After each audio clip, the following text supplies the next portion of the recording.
Olá, tudo bem? Meu boa noite.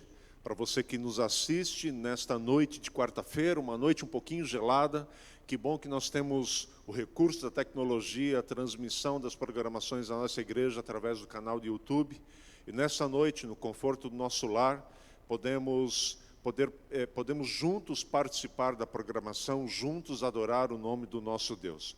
Por isso, eu gostaria de convidá-lo para que, em oração, peçamos mais uma vez a presença de Deus entre nós e o agradecemos também pela oportunidade de estarmos adorando o seu santo nome. Feche seus olhos e vamos orar.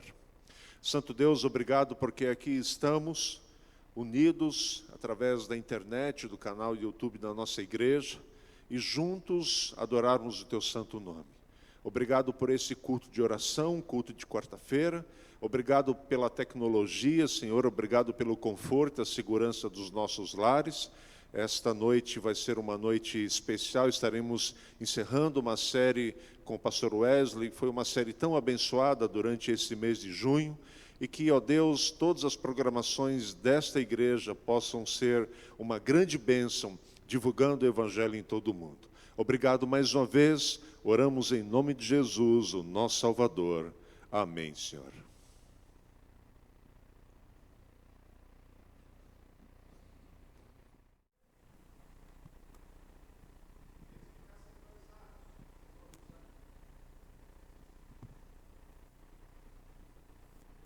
Convidamos a todos para, nesse momento, adorarmos ao nosso Deus, cantando o hino Firme nas Promessas, 274.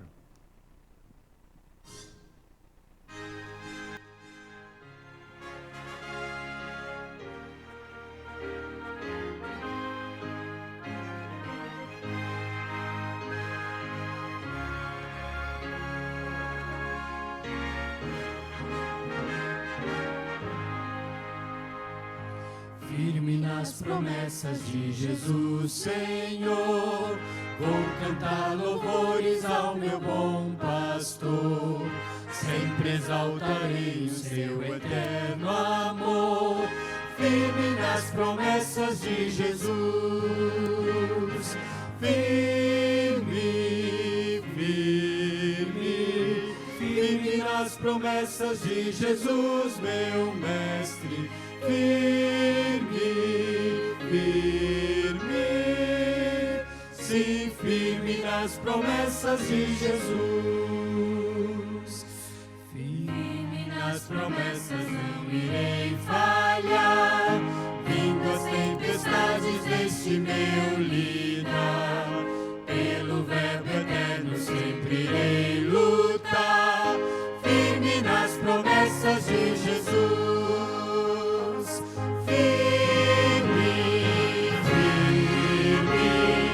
Firme nas promessas de Jesus, meu mestre. Firme, firme, sim, firme nas promessas de Jesus. Firme nas promessas do Senhor Jesus, em amor ligado com a sua cruz. Cada dia mais me alegro nesta luz. Firme nas promessas de Jesus. Firme, firme, firme nas promessas de Jesus, meu mestre.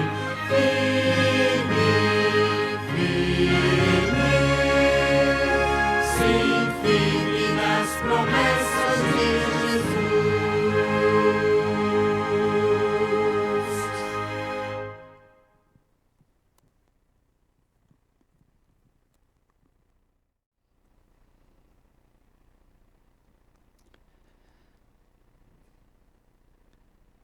Boa noite a todos os nossos amigos, todos os nossos irmãos. De maneira muito especial, gostaríamos de chamar a atenção de vocês para o texto bíblico que está em 1 João 5,14, que diz o seguinte: E esta é a confiança que temos nele, que se pedirmos alguma coisa segundo a sua vontade, ele nos ouve. E com essa certeza, eu gostaria de convidá-los onde vocês estão, para que junto comigo nos ajoelhemos e busquemos a Deus em oração. Vamos orar?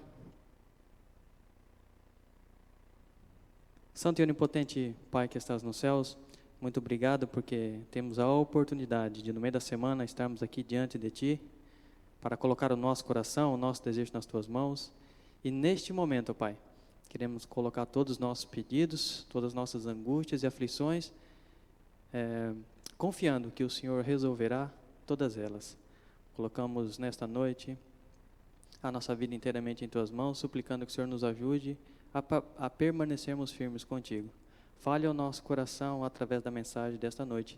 São essas bênçãos, são esses favores que te pedimos no nome de Jesus. Amém.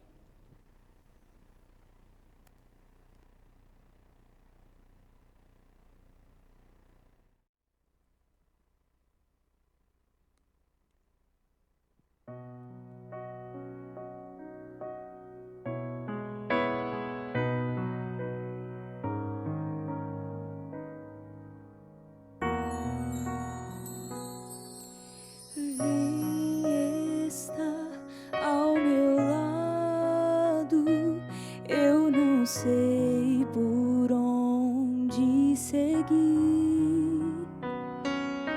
Está escuro e faz frio, minhas forças eu perdi. Os que eu amava partiram, meu caminho perdeu o sentido, e ao chorar no escuro percebi havia alguém ali. Você estava ali.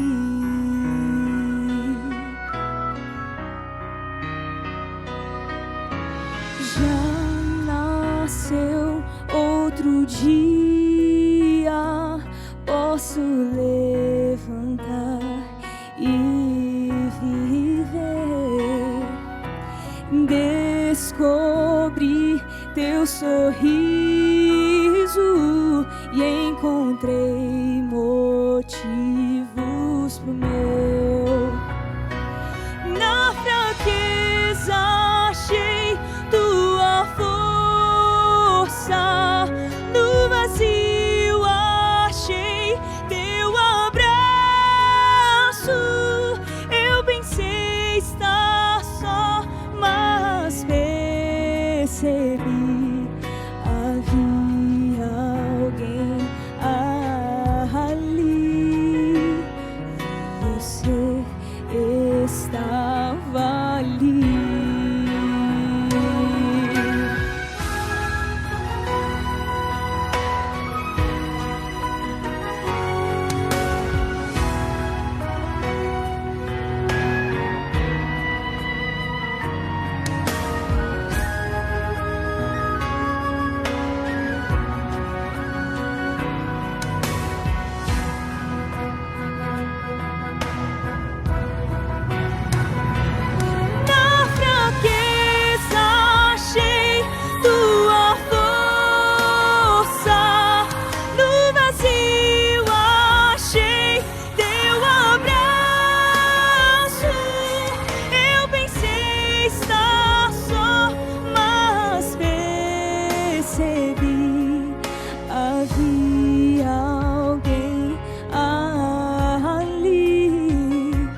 uma saudação calorosa para os amados irmãos e irmãs que compõem a Igreja Central de Blumenau.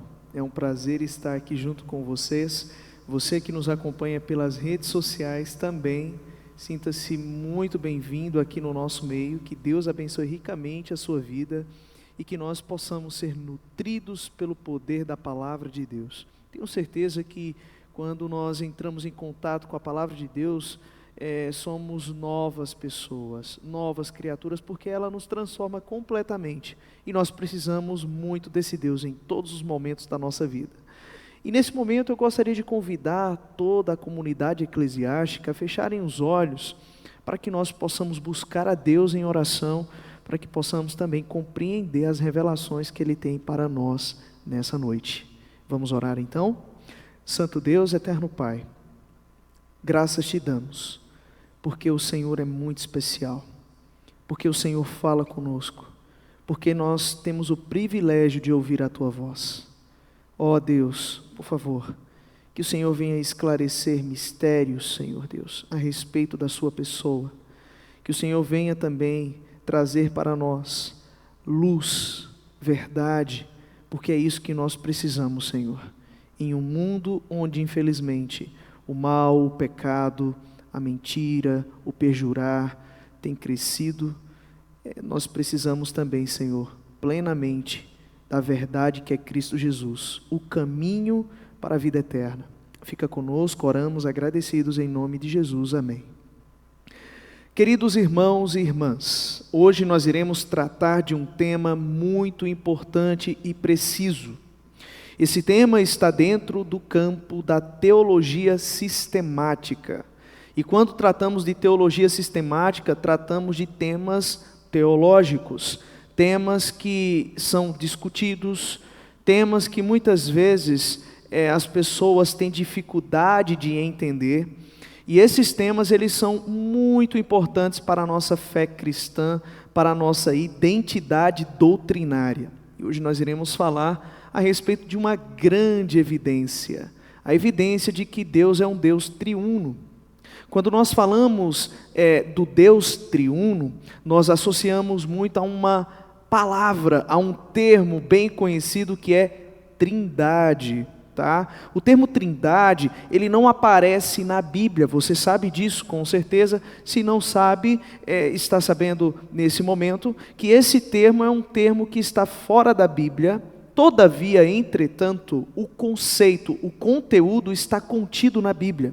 E não é errado você usar esse termo, porque quando analisamos ali o Evangelho de João, encontramos ali a definição de que Cristo é o Verbo de Deus. E a palavra ali no grego é logos, de onde vem o termo logia, que está relacionado a estudos.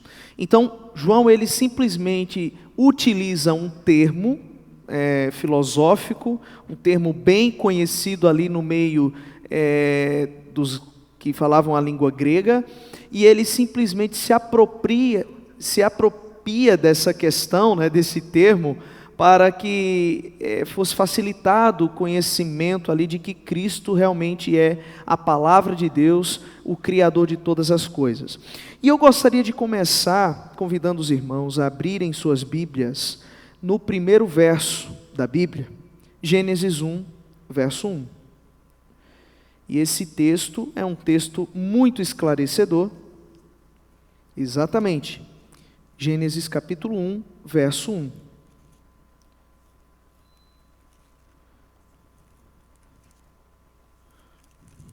E aqui nós já temos uma grande revelação a respeito do Deus triuno.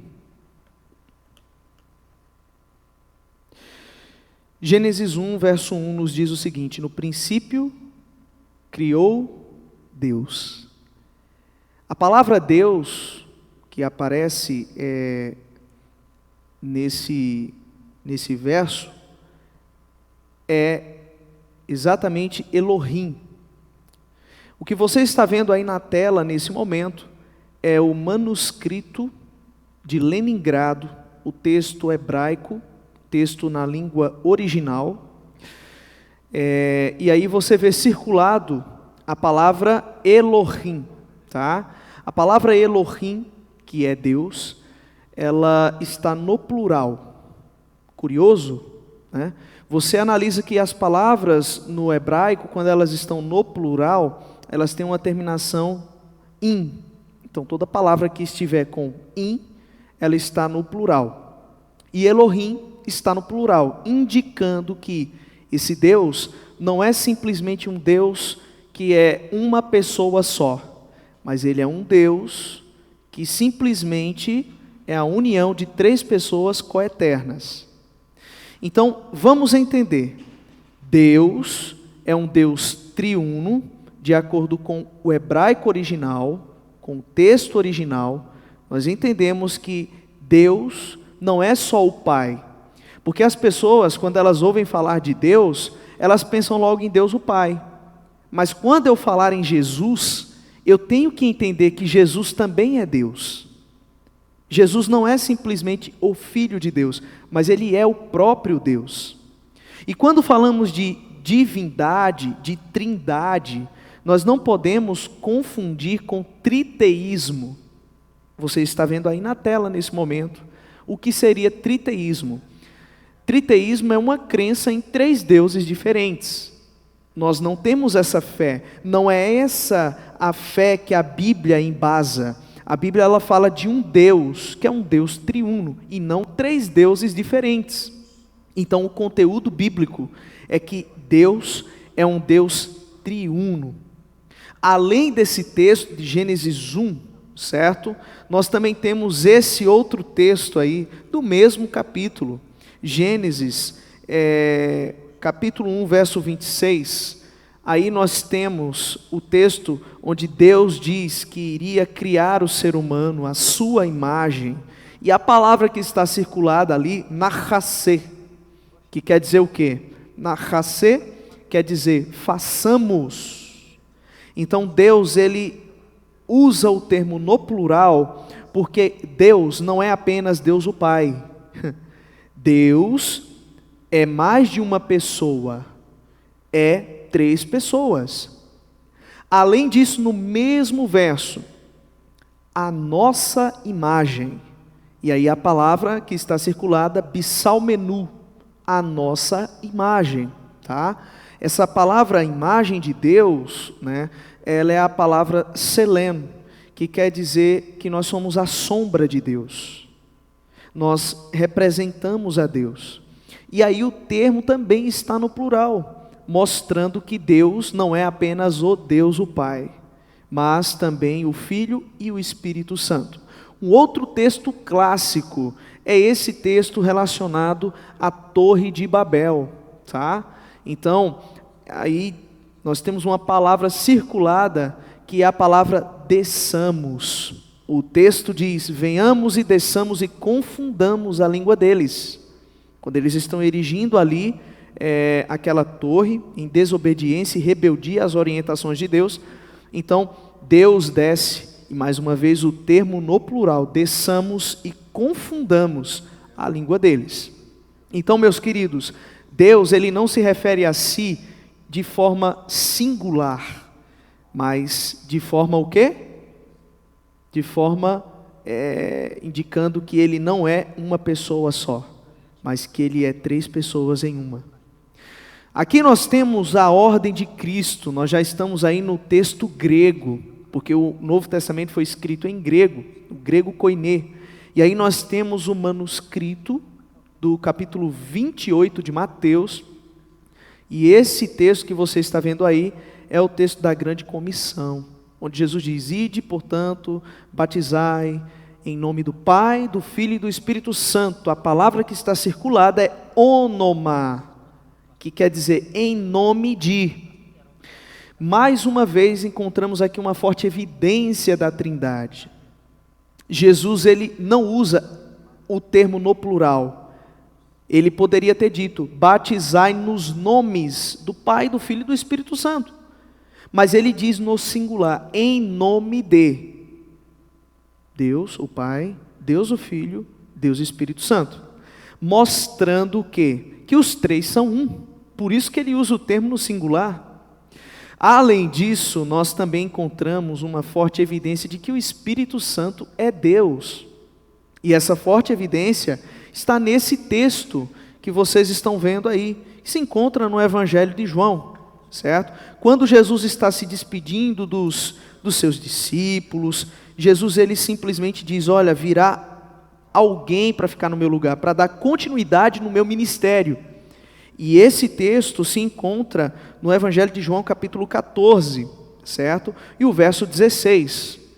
Aqui diz o seguinte: e rogarei ao Pai, e Ele vos dará outro Consolador. Os dois manuscritos que vocês estão vendo na tela, queridos irmãos, são os manuscritos desse texto.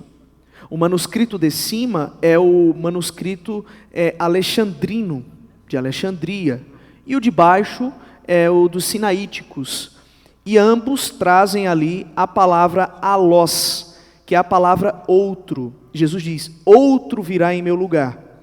Esse outro que viria no lugar de Jesus não é simplesmente um outro qualquer. Por isso que é importante a gente estudar o texto no original, a língua original, para que a gente entenda o que realmente o texto quer dizer. Nós chamamos isso de hermenêutica, a investigação e a interpretação daquele texto escrito. Então a palavra alós que aparece aí não é simplesmente outra pessoa qualquer, mas indica outra pessoa igual e da mesma espécie, da mesma natureza de quem falou essas palavras. Ou seja, Jesus disse: eu sou Deus, mas vai vir um outro em meu lugar que é como eu. Ou seja, o Espírito Santo é Deus. Tá? O Espírito Santo é uma pessoa, ele tem sentimento, a Bíblia fala que ele tem poder, que ele fala, que ele convence, ele tem características que mostram que ele é um ser e que ele é Deus também, assim como Jesus, tá?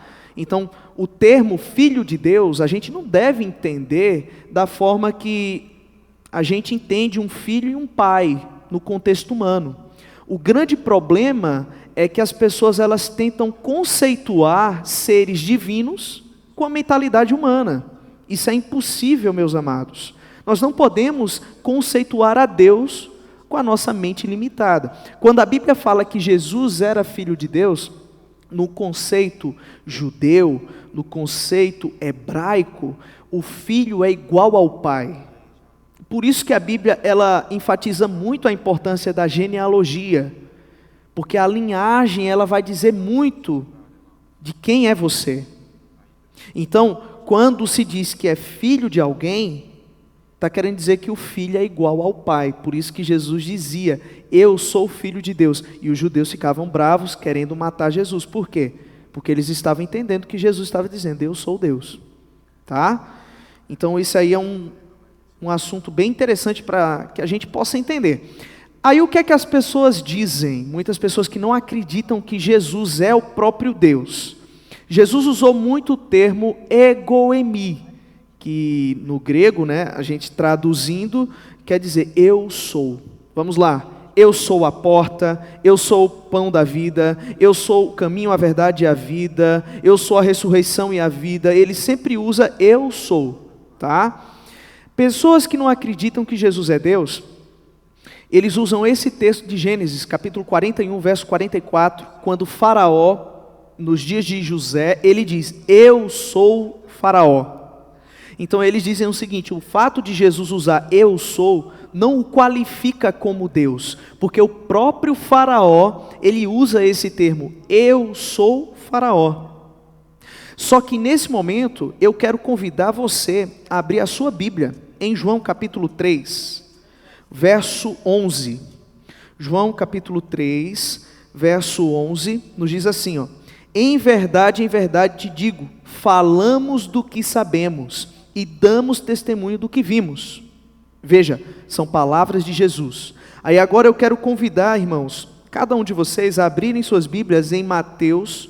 Agora vamos lá no Evangelho de Mateus. Mateus, capítulo 3, verso 15.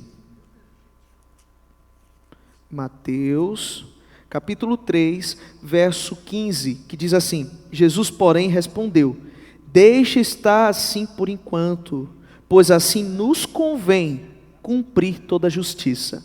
Por que eu fiz questão de ler esses dois textos? Porque, veja, as pessoas que dizem, o fato de Cristo dizer, eu sou, não o qualifica como Deus, porque Faraó também diz, eu sou. Esses dois textos aqui são palavras de Jesus, e Jesus ele não se referia a si e ao seu trabalho de forma singular, mas no plural. Tudo que Jesus fez foi em conformidade com o Pai e com o Espírito Santo. Jesus ele não era super independente. Jesus ele é Deus, e Deus é a união de três pessoas.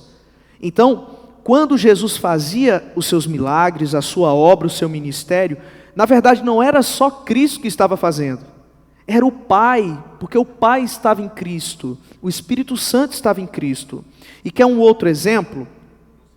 Vamos abrir a nossa Bíblia lá em Êxodo, capítulo 3. Êxodo, capítulo 3. Êxodo, capítulo 3, verso 14, que nos diz: disse Deus a Moisés, eu sou. Entende? O mesmo termo que Cristo usa, só que aqui está no hebraico, Eichel, que não é Egoremi. Mas se você, por exemplo, abre a sua Bíblia lá em João, capítulo 8, João, capítulo 8, verso 58. Existem ideias que nós temos que ter cuidado. Por que estou tratando desse tema? Porque existem muitas dissidências não fundamentadas no texto bíblico, onde pessoas atestam que a Trindade é um mito. Atestam que Jesus não é Deus, falam que Jesus foi criado em algum momento, tá? Que Jesus não é eterno, né?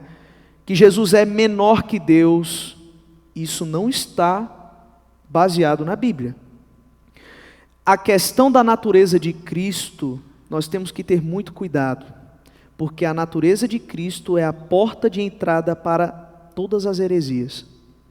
Então isso é muito importante. Aqui em João capítulo 8, verso 58, nos diz o seguinte. Olha só, que texto fantástico. Jesus lhe disse, em verdade vos digo, antes que Abraão existisse, eu sou. Quem é Abraão? Abraão é o patriarca dos árabes, é o patriarca dos judeus. Abraão é o exemplo, certo, de fé para o judaísmo, para o mundo islâmico e também para nós cristãos.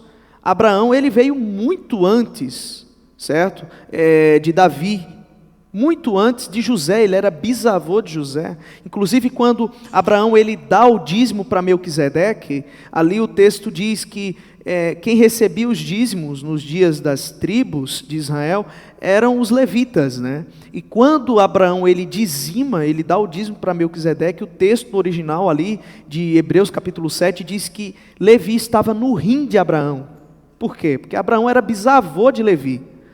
Só que Jesus está dizendo o seguinte, muito antes de Adão, muito antes de Abraão, muito antes de todas as pessoas, eu sou Deus. Jesus estava querendo dizer o seguinte, como ser humano eu nasci de uma virgem, a Virgem Maria. Mas muito antes da Virgem Maria nascer e existir, eu já existia, porque eu sempre existi, porque eu sou Deus. Jesus ele é uma união entre o divino com o humano. Mas antes dele se encarnar, ele já era Deus, ele sempre existiu. Então, o nascimento de Cristo humanamente foi lá no período em que Maria, ela ficou cheia do Espírito Santo, o Espírito Santo gerou Jesus. Provavelmente Jesus nasceu ali no século, no 4º ano antes de Cristo, da nossa era, né? No período em que Herodes o Grande morreu. Mas isso aí isso aí é Jesus humano, não Jesus divino, tá? E aqui nós temos uma grande expressão do Antigo Testamento, o anjo do Senhor. Sempre quando você vê o anjo do Senhor na sua Bíblia, isso está se referindo ao próprio Deus, a Jesus Cristo, tá? Isso aí você vai ver ali no momento que um anjo aparece nos dias de Josué. Você vai ver isso aí quando a sarça ardente, né, na teofania, Moisés ele tem um encontro com Deus, ali aparece o anjo do Senhor com letras maiúsculas, tá? Você vai ver isso aí no nascimento de Sansão, o anjo do Senhor aparece. Esse anjo do Senhor é o próprio Deus na pessoa de Cristo, tá? Um outro detalhe também importante é que no capítulo 6 de Deuteronômio, ali nós temos o Shema, que é a fé monoteísta do povo de Israel, tá? E nessa fé monoteísta do povo de Israel, especialmente no verso 4, você encontra a seguinte descrição. Ali diz assim: ouve Israel, o Senhor teu Deus é o único Deus, único Deus. Esse termo único Deus não quer dizer que a trindade não existe. A palavra Echad, que quer dizer número um, único, ela também significa unidade composta. Se você tem na sua casa, por exemplo, uma extensão, é uma extensão só, mas eu garanto que essa extensão, ela tem o quê? Mais de 3 entradas, ou no mínimo 3 entradas, para que você possa plugar ali e ligar ali o seu aparelho. A mesma coisa é Deus, unidade composta. Esse texto aí de João capítulo 10, verso 30 e 31, Jesus diz: eu e o Pai somos um, né? Então fica claro. E já finalizando aqui o nosso sermão, a nossa mensagem, a pergunta que não quer calar: a trindade foi uma invenção de Constantino? Por que eu falo isso? Porque Constantino ele foi o primeiro imperador romano, certo, a se converter ao cristianismo. E no ano 325 aconteceu o famoso concílio de Nicéia, tá? Quando Constantino ele simplesmente venceu ali Maxêncio na ponte do rio Milvio, né? E ele depois proclamou ali o Edito de Milão, trazendo tolerância aos cristãos para que os cristãos não fossem perseguidos. Passou um tempo, né? Em 325 ele resolveu convocar, né, vários líderes eclesiásticos para que fosse realizado um concílio em Nicéia, tá? Então esse concílio de Nicéia ele ficou conhecido na história como concílio que discutiu não coisas relacionadas à Trindade, mas relacionadas à pessoa de Jesus. Por quê? Porque existia um camarada chamado Ário, tá? E o Ário ele era um diácono lá de Alexandria que começou com algumas ideias heréticas sobre a natureza de Cristo. O que era que Ário dizia? Ário, ele estava com uma mentalidade fundamentada nos ensinos de Platão, que dizia o seguinte: o espírito é bom, a carne não é boa. Ou seja, a Bíblia diz que Jesus é Deus, homem. É impossível acreditar que Jesus é Deus. Então Ário dizia o seguinte: olha, Jesus não é Deus, Jesus é o Filho de Deus, ele foi criado em um certo momento, mas ele não é Deus. E isso começou a causar grande controvérsia na igreja, tá? Eles acreditavam muito que Jesus era o Deus demiurgo, ou seja, um Deus menor, que foi criado pelo Deus maior, para criar as coisas nesse planeta, para sujar as mãos nesse planeta de pecado. Então, Jesus ele não era Deus. Esse era o pensamento de Ário, né? Só que era um pensamento fraco, né, teologicamente, e Ário ele perdeu, ele não teve uma vitória ali naquele concílio. Só que quando nós analisamos o pai da teologia latina, Tertuliano, e aí você vê uma descrição aí em latim, certo? Que é uma frase de Tertuliano. Isso aí 113 anos antes do concílio de Nicéia. E Tertuliano ele fala da Trindade. Ele diz aí, ó, uma divindade, Pai, Filho e Espírito Santo. Então, não foi algo criado por Constantino. Além de Tertuliano, que falou isso 113 anos antes do concílio de Nicéia, nós temos Inácio de Antioquia, que foi amigo do apóstolo João. Nós temos Orígenes, Nós temos Hipólito de Roma, que foi o responsável pelo comentário bíblico mais antigo do livro de Daniel. Ambos e muitos outros, como Cipriano e muitos outros pais da igreja, que já se referiam à Trindade muito antes de Constantino. Então Constantino, ele não precisava, se ele quisesse inventar, vamos supor que ele inventou o termo Trindade, que ele inventou esse conceito. Ele não precisava convocar um concílio. Ele, como imperador, ele tinha autonomia para simplesmente baixar um decreto do que ele queria, como ele fez no Edito de Milão. Mas ele convoca aqueles líderes porque ele era uma pessoa que tinha pouco tempo no mundo cristão. Ele queria ouvir pessoas mais experientes, e nesse concílio Constantino não teve nem voto, tá? Ele nem chegou a votar, ele simplesmente assistiu e ele acompanhou ali os líderes da igreja, que foram mais de 300 que participaram do concílio. Mas para finalizar, eu quero convidar os irmãos a abrirem suas Bíblias no nosso último texto de hoje. Nosso último texto de hoje, 2 Coríntios, capítulo 13, verso 14. E aqui nós temos uma mensagem de Paulo. Aqui diz: a graça do Senhor Jesus Cristo, o amor de Deus e a comunhão do Espírito Santo estejam convosco. Amados, aqui nós temos uma bênção apostólica de Paulo. Paulo se despedindo, da igreja, e ele menciona o Pai, o Filho e o Espírito Santo. Queridos, poderia mostrar muitos textos da Bíblia, evidenciando que Deus é o Pai, é o Filho e o Espírito Santo. Por que estou falando isso para você? Porque nós vivemos hoje em um mundo complexo, e nós passamos por muitas dificuldades no mundo religioso. Cada dia entendemos que o inimigo de Deus, ele tenta misturar a verdade com a mentira. Existem muitas mentiras não fundamentadas na Bíblia.